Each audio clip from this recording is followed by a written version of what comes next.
Welcome back. Here we are. William Wood. I'm just about ready to be on my way to Puerto Rico. I think there's going to be some people that are on their way right now, and I am super excited to be here for yet again another episode of the Next Level Mastermind. What excites me so much about the Next Level Mastermind is that we get together once a week and we get to talk about personal development topics, things that will help us sell, things that will help us produce, things that will help us lead, things that will help us grow, things that will help us improve our interpersonal life and our finances. And today I want to share with you one topic that I want to come back around to over and over and over again. We've been talking about rapport for a bunch of weeks, and part of rapport is also learning to recognize when it is that you have rapport. And so in NLP language, we call today's topic calibration. Calibration is just basically a fancy word that means we have the ability to observe a response inside of the person that we're talking to. Now, if you're on the phone with somebody, you're going to have to calibrate, or you're going to have to observe primarily with the ear. So you're going to have to learn to recognize voice tone, or at least first to hear voice tone, and then to recognize what it means. If you're sitting with someone live or over video, you also have the ability to be able to calibrate based on not only your ear, but based on what your eyes see. And one of the things that's helped me learn to calibrate emotion more than anything is to learn to pay attention to the face. So I'm curious, for those of you that are out there, I don't know if we have chat or not tonight. West was saying that there might be some problem with the chat box. But for those of you that are out there, I'm curious, even if you're just answering me out loud, I'd like to know, raise your hand. I'd like to know, how good are you at rating or recognizing someone's emotions when you're talking to them? Like if 0 represents I suck at it, I don't see emotions, I can't tell what somebody else is feeling, and a 10 is I'm constantly aware of what other people are feeling. I can not only see it and hear it, but I can feel it, right? Where are you on that 0 to 10 scale? I bet among the people that are out watching tonight, we've got people who are really, really good at it, and we've got people who kind of stink at it. And it's okay to be anywhere. I remember when I first started off with this, I really had a very, very low ability naturally to be able to recognize it. And I suspect that there's some guys in the audience, at least, that are in that category. I couldn't see emotion. I couldn't recognize it. I could sometimes feel it, but I was disconnected from it, so I didn't really know how to do it. Here's the great news. If you don't know how to recognize it, you can learn.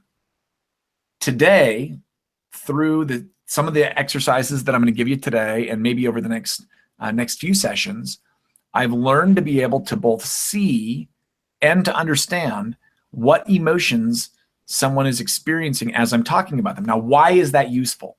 That's useful because if you're presenting to someone, you can have real-time feedback on how they're responding to your message. If you're talking to your spouse, you can tell if they're with you or not with you. You can tell if they're excited or not excited about what you're talking about. If you're working with a client, if you're coaching someone, you can tell when they've bought in and when they are stepping back and pushing away. You can tell when there's connection and when there's not. When you are selling something, you can tell when somebody is excited, when they're afraid, when they're feeling happy, when they're feeling sad, and all of that can tell you what to do next. It's often been said that in the field of coaching, the difference between a good coach and a bad coach is one who has the ability to observe what's going on with his coachee, his client, her client, and then is able to adapt rapidly. So if you cannot calibrate, you cannot adapt. So if you're excited to learn a little bit more about how to be able to read emotions, I want you to say, hey, I am excited. Now, there's 2 phases to that, and I mean that. If we have the ability to chat, let me know. Right now, I'm not seeing anything in the chat, so I'm just assuming that you are excited and that you want to learn this skill. I can tell you that instantly, when I learned how to calibrate or read emotions, my EQ went way up, and my ability to coach went way up. My ability to adapt as a speaker went way up, and that meant that my results started to immediately increase. Today, I see things, I hear things with my ear that if you would have told me about them 8 years ago, I would have told you that you were making things up, that those things could not be seen or heard. I still remember one of my my most important mentors in terms of learning how to observe, Tim Halbum. I still remember him telling me that he saw 7 shades of red inside of the face as he was watching someone. And I could only observe one. I still remember the first time that a big change happened right in front of me, and I couldn't even see it because I was blind to it. It's like it didn't exist. So the very first thing you've got to learn to do is you've got to learn to see it. You don't even have to know what it means, but you've got to learn how to observe in such a way that you can actually see change happening in front of you. You can see the responses. And if you see it and you notice that there's a change going on, even if you can't recognize it, you can go, whoa, you don't recognize what it is, or you don't know how to interpret it. You can go, something just happened. So that's the first thing. So if you right now are not seeing body language, if you're not seeing response, I'm going to give you a huge quantum leap in your ability to do that. Now, we might need a couple of volunteers tonight. And since I can't type in the chat, here's what I'm going to say. If you want to volunteer tonight, if you want to come out and, whoa, like the air pressure just changed like rapidly in here. It's like raining like crazy out there. That is wild. Wow. That was, hang on 2 seconds. I'm going to clear my head with a little bit of water. It was like a pressure move right through the room. I think a storm's coming in. I can hear it outside. I don't know if you can hear it on the mic or not. But are you there, West? West, I'm getting some feedback from you. I'm going to mute you. So West at empowernetwork.com. West, W-E-S-T, at empowernetwork.com. Send him an email. He'll be looking at his email, and if he gets guests in, West, up to about 4 people you can put up here. Okay, just because I want to start showing people some skills that are going to help calibration. When I do NLP trainings or when I do coaching trainings, one of the things that we do is every single day that I'm doing coaching training, we do exercises to help interpret body language. Now, there's some other side effects to doing this, and that is you'll be able to spot people more consistently that are being genuine and disingenuine, people who maybe are even lying. Now, that's not 100% skill. I don't know anyone that can pick this up 100%, but you'll be able to spot it more often. So I know a lot of people are interested in that. Recognizing emotion is a powerful skill. So again, we're going to be studying emotion. What we're going to be studying specifically today is we're going to be studying the face. We did this very, very briefly, a while ago, 6 months ago or something like that. And really, we should be doing this like once a month. It's that important of a skill. 2 things that set good salespeople apart. Number 1, their ability to respond to the people in front of them. Number 2, they have the ability to build rapport and to really connect with people deeply. So this will help on both things. Now I'm going to recommend a couple of books. If you're interested in studying body language, one of the best places to start is to start with the expressions of the face. Why the face? Well, most of the time when we're talking to people, that's where we're looking. We're looking at their face. And it turns out that inside the face, that there's something called a micro expression. We're going to talk about that here in a minute, what it is and why it's important to learn. But if you want a couple of book resources to help you out with that, you can look at these resources. So Dr. Paul Ekman is one of the primary researchers on the emotions of the face. This book is called Unmasking the Face, and it's called A Guide to Recognizing Emotions from Facial Expressions. And Dr. Paul Ekman is the one who discovered the micro expression. We're going to talk about micro expressions here in just a minute. And he also has another book called Emotions Revealed. And they're both great books, and they both give lots of examples. They have pictures in them, and then they have interpretations of the photos, and they tell you how to interpret it. So these books will help you learn how to interpret. But before we get to interpreting, we've got to lay some groundwork so that you know what to watch for and why to watch for it. Remember, there's two phases. Phase one is I can see it. Phase two is I can interpret it. I can recognize what's happening and accurately match what I'm seeing with what may be happening inside the person. So we're going to start with recognition today. And what I'm going to do is I'm going to draw out some different zones of the face with my fingers here so that you can look for some different things. And today what we're going to do is we're going to focus exclusively on one of those zones. So why the face? We're looking at the face all the time, and the face is one of the primary communicators of emotion. You can look at someone's face and you can tell what they're feeling. Now, there's different types of body language that comes up. There's body language that can be consciously manipulated, consciously changed, and then there's body language that is governed by the unconscious mind. So let's just divide that out into two categories: conscious body language, unconscious body language. Macro expressions, micro expressions. So conscious, unconscious, macro, micro. A conscious body language is something that you can do on purpose, on demand. An unconscious body language response is something that is governed by primitive structures of the brain, and generally, because there are exceptions to this, generally cannot be manipulated by conscious control. So if you're watching someone's body language, what gives you a better tell on what the person is feeling? Do you get a better tell from conscious body language or unconscious body language? And that's not a trick question. In my opinion, your unconscious body language is going to tell you a lot more about where that person is, what they're feeling, what they're experiencing, and what might be going through their mind, and more importantly, what might be going through their heart at the moment that you're presenting, selling, connecting, listening to your spouse or to your child.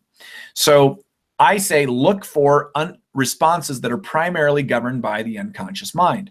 Now, we're not going to go into some of the unconscious type responses today, but that can include things like pupil response.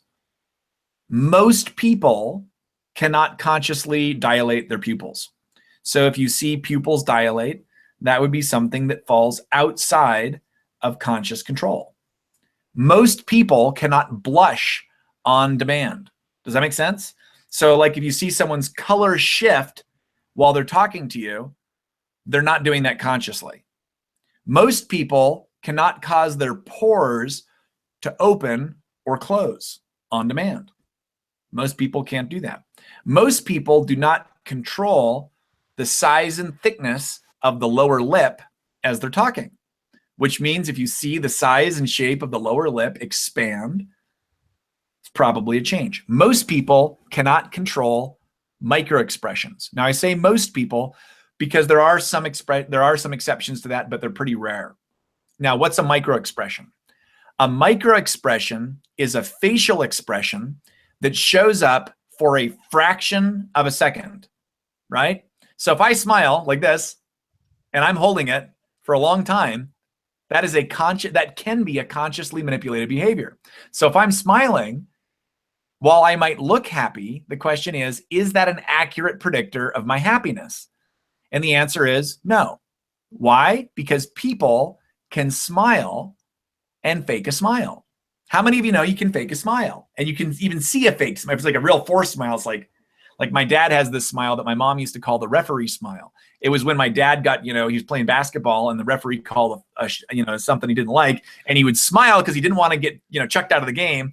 And he would like smile at the referee and it would look like he wanted to like bite him or something, so it's like, it's kind of like a smile like that. It's a referee smile, right? It's a fake smile. So you can fake a smile here, but the question is how can you tell a genuine smile that represents happiness from a conscious smile?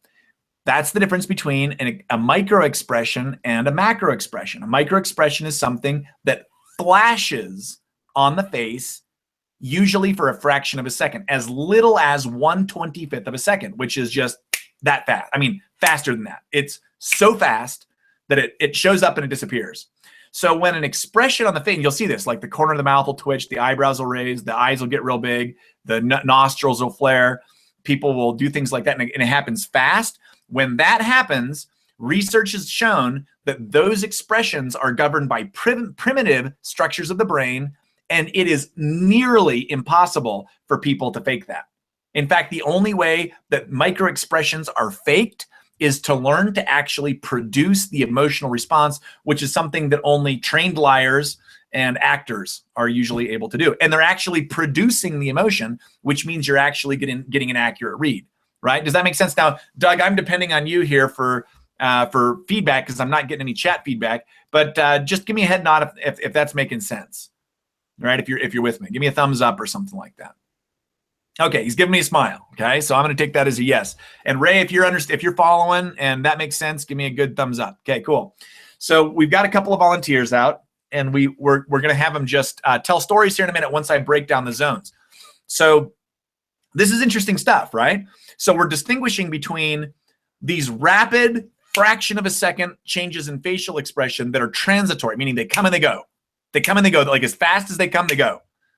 That is an accurate tell as to what someone is feeling, much more accurate than something that you can wear and fake. Does that make sense? So that fast. A micro expression can last about as much as like a full second or half a second. Anything longer than that, and it moves over into conscious control. We're not saying the person is faking, because a lot of people are real genuine. They're just going to wear their emotions on their sleeve, and they're easy to read anyway. But when the emotions come, and they come fast, and they go fast, you know you've got something important. Micro expressions are so important that they have been able to accurately predict on election day who is going to be elected by exit polls more accurately than just about anything else. They just ask people, hey, did you vote for such and such? And they can watch by the micro expressions that flash up on the face, who the person voted for and who they didn't vote for. Fascinating to watch, right? So that's what a micro expression is. So we're studying the face. There's lots of things that you can learn to calibrate or you can learn to observe. But today we're focusing in on building your ability to observe the face. Now, what you're looking for is when you're talking to somebody, you're looking for congruence. Congruence, which means what they tell you matches the facial expression. That's congruence. Incongruence is when there's a mismatch between what the person is telling you and what their body language is telling you. Does that make sense? So if somebody if you say, oh yeah, do you like it? They're like, yeah, I like it, right? There is a mismatch right there in what they're telling you and what they're showing you, right? If you go, do you like it? And they go, nah, yeah, I like it, right? But there is a mismatch in what they're telling you and what they're showing you. Do you like that? Yeah, I like it, right? There is a mismatch in what they're telling you and what they're showing you. So you can, when you see that, when you see these little micro indicators of emotion, you know that there's something that you might want to ask a question about, or there's something that you want to tune into, right? Give me a thumbs up if that makes sense, right? You guys with me? All right, so let's talk about zones of the face. So let's talk about zones of the face, and then we're going to talk about different emotions that show up. But I'm actually less concerned today about telling you what emotions can show up and more concerned in you're just learning to observe what's there. So what we're going to do is we're going to focus in on one region of the face for the entire night, and then I'm going to actually ask you just to watch that region of the face all week. One of the ways to get really good at body language is just to break down body language into parts, and then all you do is observe that part for like a week or a month. And then you do that, and then by the time you're done with that, you're like, wow, I'm seeing things I didn't even know were there because you weren't paying attention before. Then you don't even have to try to do it. At some point, it becomes an unconscious skill, something that happens automatically without any effort. We call that unconscious competence. That's when you're so good at it that you don't have to try to read it. That's where I'm at today with body language and facial expressions. There's always a next level. But at this point, I could be working with a client or I can be selling, and I do not have to consciously think about what they're feeling or even how to interpret it. I can see it, and I'm accurate 95 to 98% of the time. I always verify when I think I see something big, and almost all the time I'm right. Every once in a while, I read it wrong, especially when there's a mixed emotion. That'd be a place where I sometimes read it wrong. But that and even a lot of times I get those, right? So let's talk about the major emotions. So what Paul Ekman found in his research, and he talks about this in both of his books, but he talks about this here in Unmasking the Face. He talks about the fact that there are emotions that show up in the same micro-expressions. Remember, micro-expressions are unconscious manifestations across cultures and across age, meaning you can see them in infants. How useful is that? Now, there's an 8-year space between my two youngest. I could see in my little Ava at birth preferences, disgust, contempt, happy, because they show up that fast. It's like the face comes out hardwired with emotion. So there's certain emotions that show up universally. Let me name some of them, okay? Happy is a universal emotion. Now, happy is a family of emotions. It's not one specific emotion. But when people feel happy or joy, their face does certain things. Disgust is an emotion that shows up in the same way across culture and across age. So you can learn to see disgust. Contempt. Again, families of emotion. Contempt is a family of emotion that shows up unconsciously, hardwired into the human face, and it shows up in the same way across age and across culture. Sadness is a family of emotions that is hardwired into the face that shows up across ages and across cultures. Fear and surprise are two emotions that also are hardwired into the human face and show up across cultures and across ages, right? Now, I mean, just you two right here that are here, if you're at home too, raise your hand if you think that's interesting. I mean, when I learned that, I'm like, wait a minute, you mean there are predictable patterns in facial movement that are hardwired into the face that people can't fake, and they show up in flashes on the face? Yeah. Why didn't anyone ever tell me about that? That was the first thing that I thought. This was not at the beginning of my coaching career. This was after I'd had like 5 years of coaching under my belt. And I was like, I already had learned how to calibrate. I could see movement, but I didn't always know how to interpret it correctly. Once I learned that these micro expressions were accurate tells on what someone was feeling, it gave me huge power to predict with accuracy how somebody was responding to what I was talking about. It will look like you're reading minds. You're not. You're reading the body carefully. Now, I want everyone to give themselves permission to do this wrong, okay? Put your hand over your heart, right? Repeat after me. I give myself permission to fail miserably as I learn to recognize facial expressions. You're going to do it wrong. When I give, I took a body language training at one point, and they gave us all a baseline pretest on our ability to recognize micro expressions. And they were from real live examples. They were great. They had gone on just filmed interviews with people. And so they were like real life. They would show it, and they'd show it 3 times. And then we would have a drop down list to guess from. The average person would be able to, at the pretest, would guess less than 40% of the emotions. You're like, oh, that's happiness. Nope, that's contempt. What? How do you mix up happiness and contempt? Oh, yeah, that's happiness. No, that's disgust. What? How can you mix up happiness and disgust?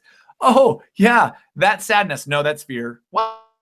That's surprise. No, that's fear. What? God, you're going through it. And I mean, I think I scored 44% on baseline with it. And I was a pretty good observer. I could see the movements. I just didn't know what they meant, right? It was like there was this code in the face. And I was like, you got to be kidding me. You can read this? By the time I got done, I was testing at about 95%, right? 95% accurately after I went through this body language training. So what I'm teaching you today is going to move you along in a positive direction. But let's talk about zones of the face, okay? Zones of the face. And remember, this is going to help you build rapport. This is going to help you sell more. This is going to help you build deeper and richer connections and relationships with people. It's going to help you be a better listener because you're going to be able to listen with your eyes, okay? So let's talk about different zones of the face. Some of you have heard me talk about this before. It might have been one of the very early Next Level Masterminds that I talked about this. I can't remember exactly when I did. West, we're going to call this Learning to Read the Face Part 1. Okay, so if you're taking notes, give me a Roger that or something in the comments. But learning to read the face, part 1. Okay, you gave me a Roger that. Okay, so the first zone to pay attention to is from the eyebrow to the top of the forehead here. So from the eyebrow to the top of the forehead, everybody actually go up and like touch your head. It'll help you remember, right? And you go, can you read emotion just by watching somebody's face? Here, hang on. I'm going to leave my glasses off. Just by watching someone's face like here and watching, you know, what's going on with the movement of their eyes. And the answer is yes, if you're watching for micro expressions, not macro expressions. Like if somebody stays with their eyes up like this for a long time, like every once in a while you'll see David Wood do this, right? And I've got an expressive forehead where sometimes I'll leave my eyebrows up too. And you just see like the eyebrows like raised for like forever. That's not really a micro expression. But if you see them flash up or flash down or flash together, that's where you're seeing those tells. Does that make sense? All right, does that make sense? So, so that is region number 1. Now region number 2, and I want you to actually reach up here. Region number 2 is actually the eye region.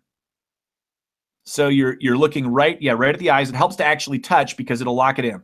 So region number 2 is right there. So we look at region number 1. And this is the way I organize it, okay? I don't know if Ekman does it quite this way. I'd have to go back through his books and look. But region number 1 is like eyebrows and above. Region number 2 is actually the eyes themselves and what the eyes are doing. And this has less to do with eye position, and it has more to do with like the position of the eyes and the scrunching of the eyes and things like that, the muscles around the eyes. Okay, the next zone is going to be right here. So it's like right from like the eyes down to like the corners of the mouth, right? Eye to the top lip. Like I call this area the mask. But this region kind of gets its own attention. The corners of the mouth get their own attention, right? And then, but we're going to draw out this zone like this. So the mask down like that is a zone, and then this is a zone. Okay, so we've got 1, 2, 3, 4. And if you organize the face like that, it'll allow you to zone in on one region and get really good at seeing it. So here's what I recommend you do. If you want to get good at body language with the face, if you want to learn to master the face, first you learn to observe what's going on in a given region. So where we're going to start today is we're going to start with that first region, which is the eyebrows. And all we're going to do is I'm going to point out a couple of different things the eyebrows can do, and then we're just going to let people talk, right? We're going to let Doug talk a little bit. We'll let Ray talk a little bit. And notice the subtle and like very, very short movements. So we're looking not for like a sustained movement as much as we are like a rapid flick of a movement or a rapid change in movement. Okay, so there's different things that the eyebrows can do. So what are different things that the eyebrows can do? Now, some of these are actually really hard to do, so I might not have them quite right, but I'm going to describe them. I mean, like some of these, like if you ask 80% of the population to do them consciously, they can't do them, right? It's not even possible. And then there's like 20% of the population that can do it on demand. I've been practicing all day so that I can show you these facial expressions. How funny is that, right? Okay, so I'm going to make this a little bit larger on my end here, just so I'm going to make myself a little bit larger just so I can see. Okay, so there we go.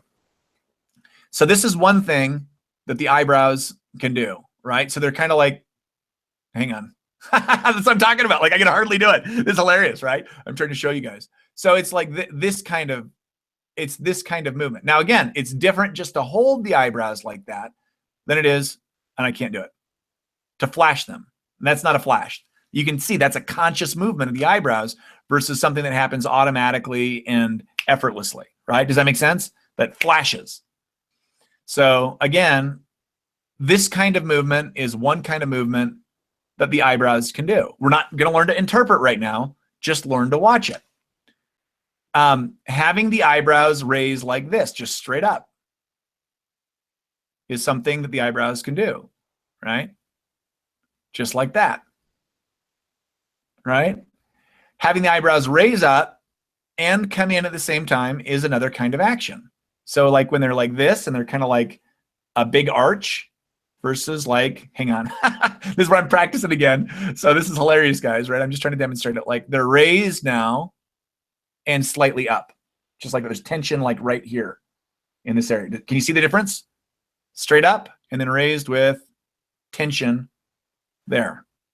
It looks a little bit different on people, but give me a thumbs up, guys, if you can see that. Doug, if you can see that, give me a thumbs up. Okay. And then we've got Ray, and I can see Ray give me a thumbs up there. Okay, good. I see you give me a thumbs up there. So scrunching, raising with, and then like this. You see the difference between raising and raising like that? Okay, I know I look a little constipated in the rest of my face while I'm doing this, but I'm trying to show you the movements. Okay, now you can practice these at home, and that's fine, but that's not really what we're after. What we're after is just noticing what the eyebrows are doing. So here's your task. See that? You see that? You see how they just moved? Ooh, you guys missed it. Ray, you totally missed it, right? I saw my eyebrows do that thing, right? Just spontaneously, like where they went up for a second, right? So when you see that, all I want you to do all this week is I want you to notice it. We'll talk about how to interpret it later, okay? And maybe I'll even talk a little about later, like in a minute. But don't worry about interpreting it. Right now, worry about seeing it. Scrunched, raised, straight up, and then up with, kind of a scrunch in, right? So like 4 different positions that the eyebrows can be in. We're not even talking about the eyeballs. Okay, so here's what we're gonna do. We wanna practice learning to observe changes in the eyebrows. Now, I know we're kind of putting them on the spot because now they got to go tell a story and they're gonna be like hyper aware. Like they're gonna be like this, I'm not gonna move my eyebrows. Now just relax, guys, just tell a story. Just let people see your face just like you normally move. Now, the thing is, I am exaggerating the movements. Sometimes the movements in micro movements are very subtle, meaning the eyebrows only raise a smidgen. They only scrunch a little bit, right? They just come in for a quick scrunch, right? That'd be like the length of micro expression. That's hard for me to do even. It's just something like that, right? Just a right? All like that, right? You can kind of see that and you can start to get a feel for it. Good researchers, just by observing the brow, can identify about 4 major emotions from what I understand. So 4 of the emotions, 4 of like what, the like 5 or 6 that are available, you can see just by looking at the brow. Now, here's the interesting thing. They show up in different areas of the face. So you might be able to see sadness in the brow. You might be able to see sadness in the eye. You might be able to see sadness at the corners of the mouth. So they show up in different regions. So you might miss it in 2 regions, but if you see it in one, you're like, that was a sad brow, right? That was a brow of fear. That was a brow of anger. That was a brow of surprise, and they look different, right? So with that in mind, all we're going to do, we're just going to ask him to speak. Don't worry about interpreting. All we want you to do is we want you to learn to see, and all week long, all you're going to do is you're going to be studying people from the brows. If you've got a YouTube video, this is a great strategy for learning this. You go to YouTube and find some interviews on YouTube, like Ellen interviews, or old David Letterman interviews, or Johnny Carson, somebody you like watching, right? I don't know, whoever, like, I don't know who interviews people today. I don't even know, right? Oprah, right? Like old Oprah interviews, whoever. Howard Stern, I don't care who you like. Just find somebody that resonates with you, and then you can pull up the interview, and during the interview, watch the facial expressions and look for micro expressions, which are those little fast changes, but do it with the sound off at first. So you watch the body language with the sound off, and if you're focusing on one region, just hyper focus on that one region of the body. Notice all the different little things to do that area of the face can do, and go, what does that look like, right? That's your first thing. What does that look like? And as you learn to study it, first you'll learn to see what's happening, then you'll learn to interpret it. And the more you do this, the more it becomes an automatic skill. Does that make sense? So Ray, let's go ahead and pull you out first. So come on out, Ray. Everybody give Ray a round of applause here. Yay! One of Will's regulars. I know, that's right. Yeah, we're glad to have you back, man. Well, hey, Thanks. The invitation is open, and many are invited and few are chosen, right? So yes. yeah, so we appreciate you. We appreciate you coming out and and saying, hey, I'm going to go ahead and switch my screen just so we can see you. So Ray, here's what we're going to do. If you could take off your glasses, which I know is probably a little awkward for you, that'll just help people see your face. It is a little harder with glasses, so he's automatically probably going to be squinting a little bit more like me. I take my glasses off and I start to squint, right? But Ray, what I want you to do, and I'm gonna let me plug in some headphones myself, just so we don't get any feedback from. We don't get too much. Can I ask you a question, Will? Yeah, sure, anything, man. Hang on 2 seconds. Though. Let me get my earbuds in. Can you hear me? Can't hear you. You can't. All of a sudden, I disappeared. Yeah, now you're there. Okay, you can hear me. Yeah, go ahead. What about watching the forehead as far as the lines, the curve outside of house? Like, you mean like up here, or do you mean like over here? Yeah. Well, this region here is all part of the same thing, but the region here is all kind of, I look at it like one block. Okay. I don't know if there's been any research that shows that there's, 2 blocks, there's different muscles there. So I'm looking for lines this way, but I'm also looking for scrunchiness this way, right? And I'm looking for, is it down and scrunched or up and scrunched? Because those are different, right? So, but just notice what people do. And there are a few people who have really weird expressions that are a little bit different than other people. So you've kind of got to learn to read people, which is why even like the expert FBI profilers or the experts in body language that will go on TV, the good ones, not the bad ones, the good ones will actually watch enough video of the person that they can get a baseline on that person. So they see what the micro expressions look like on that person, what their normal use of their hands is, what their normal use of their feet are, what their normal stance is like, so that they can then interpret based on a kind of a baseline of behavior. Does that make sense? Yeah.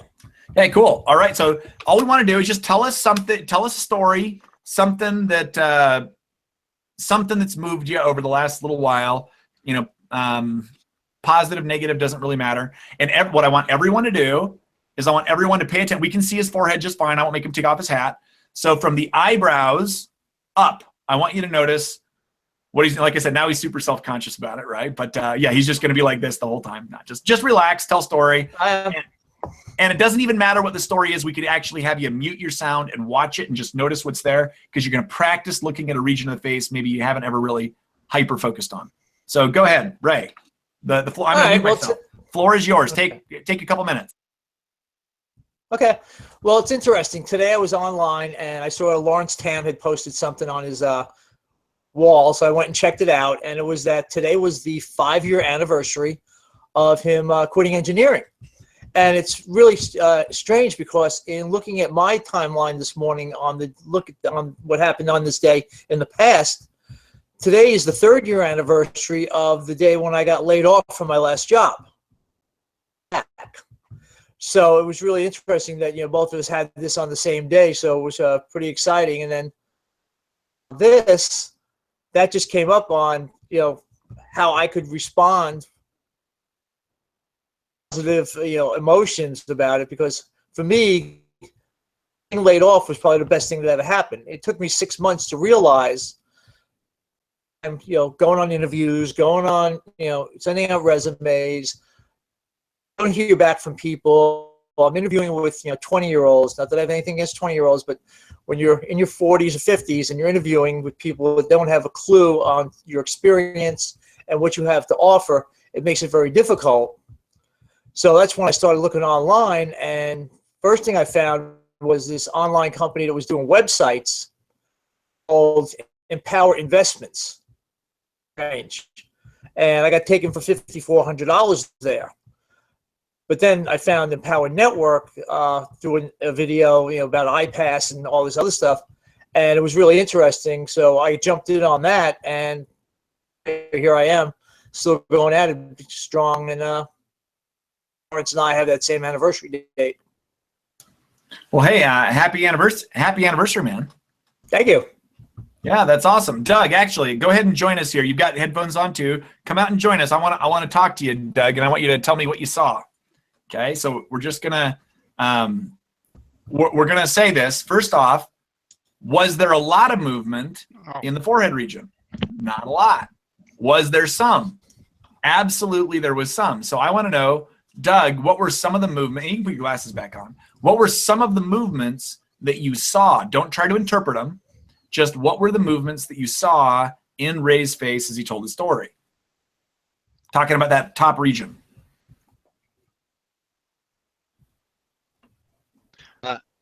Right. And I noticed a few times there were two little lines that came up from right beside his brows. Yeah. Up, and it would just flash like this. like a muscle twitch, and then it was gone. Yeah, that one. Mm-hmm. Yes. And but it didn't look like he did it on purpose. It was all because it just flashed, and it was. I'm not even sure what he was saying because, of course, and the face aren't in sync on this. Right. On my video, so I don't know what he was saying when that. But then a couple of times there was a little, and his peak, or the peak of his hat came down. So I think maybe, I don't know what that was either. Just that I think the muscles pulled down a little bit so that his hat moved, but his face didn't move. Just his hat moved a little. Yeah, and there was at least once when there was a twitch, and it was little. It was not big. It was a little twitch right at the outside eye. It was like this, just right out. And I can't even do it consciously. It's like boom, just like that. Just a little twitch at the outside of the eyebrow. So you did good, Doug. You saw well. So congratulations, everybody. Round of applause for Doug. Right, round of applause for Ray. I see the show here. So ask you this: what region did I have the most action in? Well, actually, I was hyper focusing on the top of your head, so that's where I noticed the action. Now, when I'm looking at a client, I don't hyper focus on their forehead, but I was doing that because I was watching the region, and that's what I train people to do. When you're learning calibration skills, or when you're learning observation skills, shrink it down to one thing. Practice watching that, and then there's a way to watch somebody with a relaxed eye, where you see like a lot all at once. Right? That's what in martial arts we used to call look at nothing, see everything. Right? Where you kind of look with an open peripheral vision as you're watching somebody. But when you're learning, it really helps to zero in. So I noticed most movement up here, but that's just because that's where I was looking. Right? I was looking with fixed vision rather than open vision. That makes sense? Yeah. So good stuff. So again, we're going to switch now. I've already got Doug up. So Doug, I want you to tell a story that's like, 1 to 3 minutes, something that moved you, something that entertained you. Just keep it PG, but outside of that, floor is yours. You can, tell us anything you want to tell us.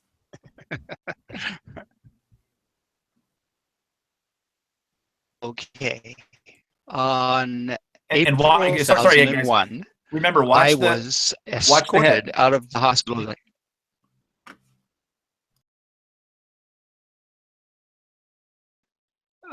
Okay, 2001, April 4th.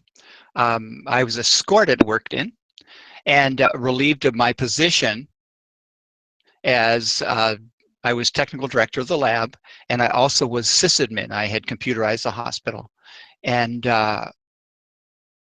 I was told that my services were no longer required. The hospital had made the decision to let me go and all this sort of thing, which of course was nonsense, because I had my system was 15 or 18 years ahead of the hospital that was doing in takeover mode, and so they removed as a threat and they took me out, and my wife and I decided that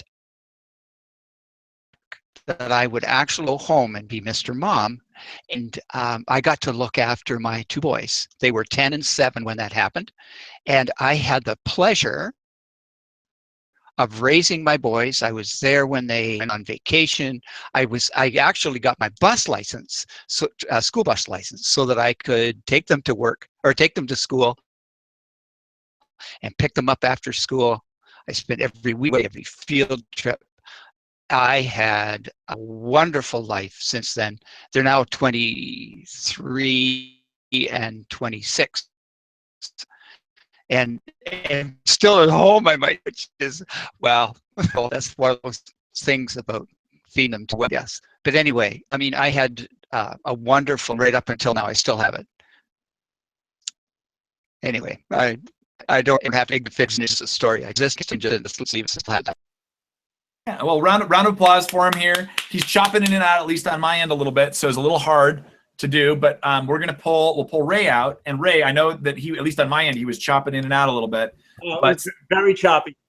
But that's okay. What did you observe? There's no right or wrong. Point at the beginning where his eyebrows went down. Yeah, like this, right? Move quick, and then a lot of the other times, from what I was able to see, they were going up. Yeah, they were going up. So there was actually several times, at least on my end, and again, it was real choppy, so it was hard to see, where he was doing little movements in like that, right? And again, it's a really useful thing to actually just look at that region of the face and to go, what does that look like? When somebody does that, what does that look like? Here, I'll flip this over so you aren't looking at the other faces here. What would you guys guess? It's like he's questioning. What's that? Okay, it looks questioning. What does it look like to you, Doug? Yeah, eyebrows that are going up and down like that. When they're scrunching, specifically when they just scrunch in real fast. Now that's a little slow for micro expression, but it's the movement. Yeah, intensity. It looks intense, doesn't it? Yes. Now, again, if it's a micro expression and not a sustained look, like this could be concentration if somebody's just like scrunching down for a long time. Could also be anger. Usually when somebody scrunches down in a real fast way, it's an anger response, right? You know, so if somebody is coming down like that, not always, but usually it's like when they do that, it's like, that's anger. You just saw anger, right? Mm-hmm. So if they're talking, they laid me off, right? And you see that, it's like, you know, yeah, I'm serious, right? I don't remember what you're saying exactly, but that little scrunch down is telling you, oh yeah, there's a little bit of heat there on that, right? Or somebody says something to you and all of a sudden you see them flash their eyes down. That's almost always anger, right? What about when you see somebody's eyebrows pop up like that? What is that? What is that an indication of? Now that can actually be a couple things. Okay. Excitement. Yeah, it could just be a way of like people mark out. We call it in NLP. We call it analog marking. It's where they're just like marking out different points of a sentence, which is kind of what that looked like to me. Also, when you see this up, when you see this go up, if you like say something shocking and somebody's eyes went up, but how would you read that? Yeah, surprise. Probably a surprise. Amazement. Yeah, amazement. Now, what if their eyes go? Now, I'm gonna have to actually focus in on this, guys, because this is hard for me to do, right? So if somebody's up like this and you see the eyebrows not go up but go up and in, what does that look like? What TF? the heck?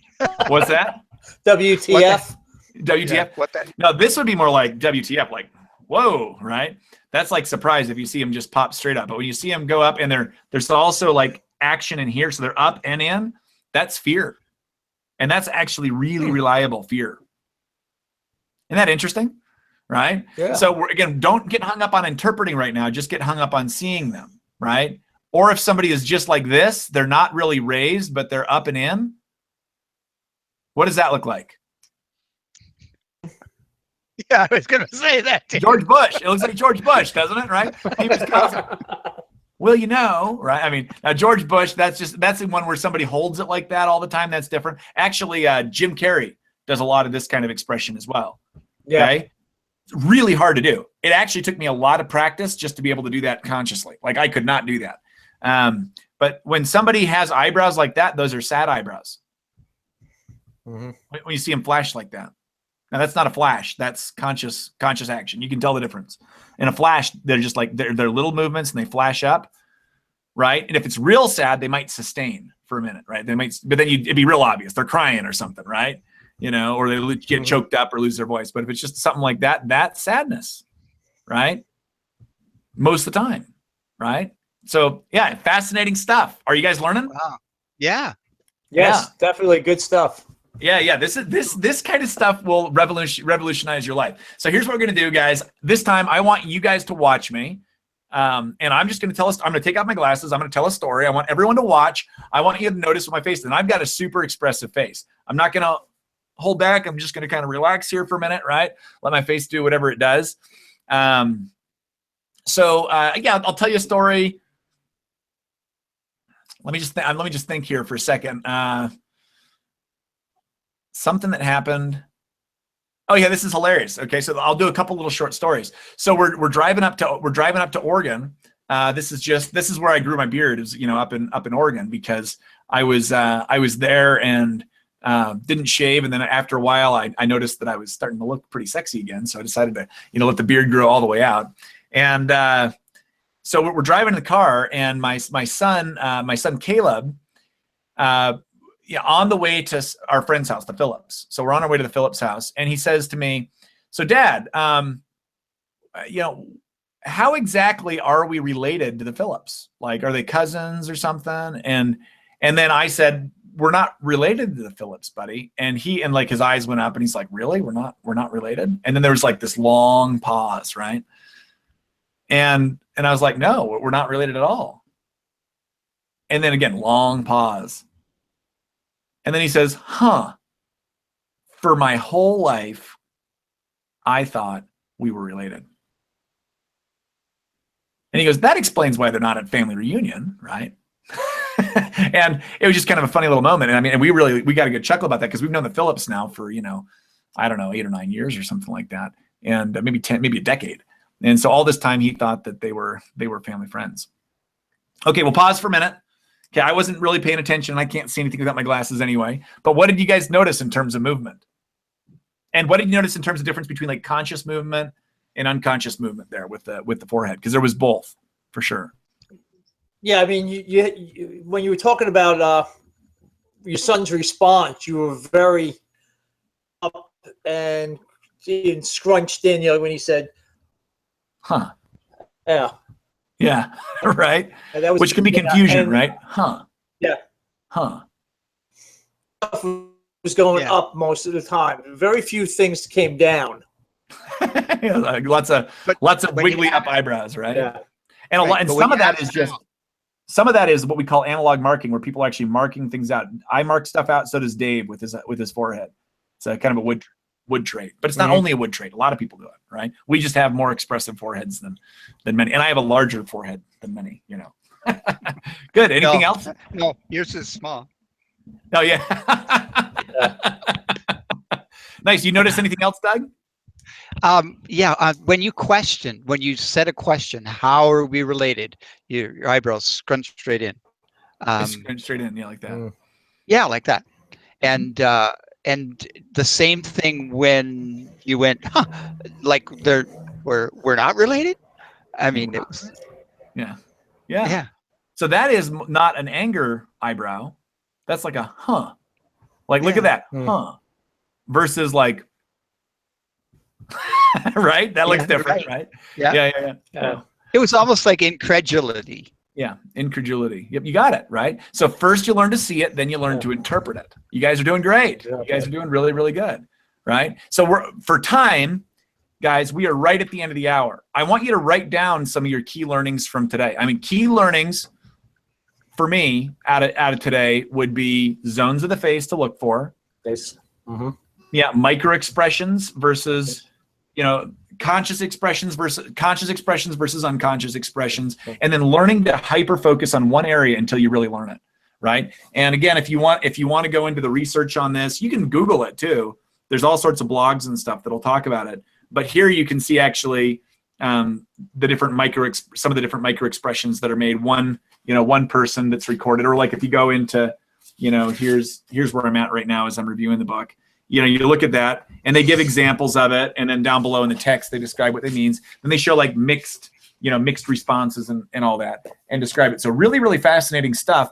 But learning to really be able to see the face more clearly will give you a deeper insight into human emotion. And as you get better at reading human emotions, you're going to get better at being able to respond and to connect to people, because you're getting literally real-time feedback about how people really feel about things just through the body language. Last parting thought. If there's ever a discrepancy between what the body language is telling you and what they're telling you with words, believe the body language, especially if it's an unconscious response, blushing, flushing, pupil dilation, which we'll talk about another day, scrunchy eyebrows, right? And anger, a little flash of anger across the face, a little flash of sadness across the face, a little flash of happiness across the face. Believe the body language, right? Believe the body language.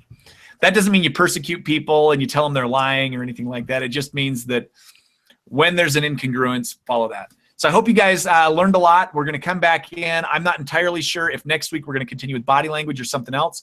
It'll be a follow-up right after the Puerto Rico event. If you guys don't have tickets to the live stream Puerto Rico event, you're missing out. We're going to be doing some workshopping that's going to absolutely blow you away for the live stream. We're going to teach you some skills that are going to literally help you increase your ability to sell and to recruit. And that stuff is absolutely priceless. So if you don't already have a ticket, there should be a link to it somewhere on this page. I think right below me here, there should be a link to buy that. Tickets are $97. That's for Friday night, Saturday, and Sunday. And we've got some awesome content for you. In fact, I can tell you a little bit about it. Friday, we're going to be doing kind of big picture overview. And then on Saturday, we're going to be doing a lot of content on lead generation and on audience building and lead generation. And then on Sunday, it's going to be Sales Sunday. And we're going to be teaching you sales all day, teaching, demonstrating, practicing sales all day Sunday. So if you're looking to really build your business and you want help with those three areas, you're going to want to make sure that you get a ticket to Puerto Rico. If you have team members that don't have those tickets yet, make sure that they know about the event. You don't want to miss this. This is going to be really, really good stuff.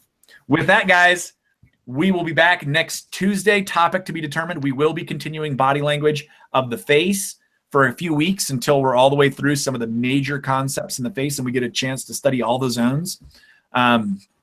We'll review the zones, we'll review the emotions, and then we'll start looking at the zone of the eye at least next time that we do body language. With that, let's turn it over to Tracy Walker. And if you click on the Facebook group, it'll take you right into the audience building training. And I look forward to connecting again here soon. Thanks, Will. Night, guys. Night.